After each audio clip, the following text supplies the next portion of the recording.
The first thing I immediately wanted to change on my 2004 Porsche Cayenne Turbo were the radio knobs. I mean, these things had like 16 years of dirt caked onto them. You could see it's like dry skin and sunscreen lotion and hand sanitizer and whatever else just stuck to these rubber knobs, and I thought I'd just go online and buy some new ones. Should be $5 to $10 a piece, right? Nope, they are $30 plus shipping on the cheapest website I found, or $50 on Amazon, not even eligible for Amazon Prime.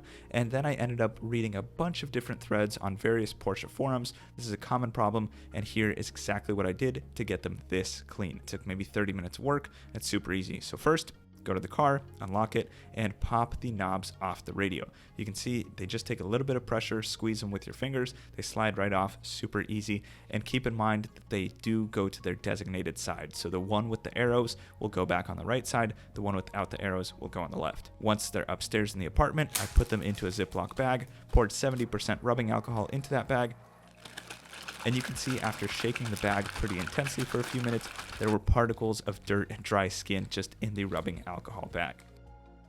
Taking them out, after about 10 minutes, they definitely looked better, but still not great. So my next step was to soak them overnight, and if you don't have a Ziploc bag or a bowl or cup you want to use, you can even put them into the cap of the rubbing alcohol bottle. I let them soak overnight, and once that was done, I took a Q-tip, dipped it in rubbing alcohol, and scrubbed around on the sides and the edges of the radio knobs. They looked so much cleaner already. Okay, maybe not exactly perfect, but definitely saved $40 and still look much better than before levels of good.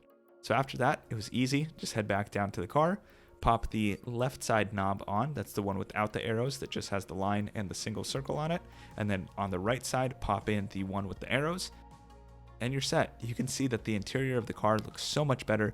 I hope this helps you. If it does, let me know. If it doesn't, give me a dislike. I don't care. And I'll see you in the next video if you choose to subscribe. Thanks for watching. Peace.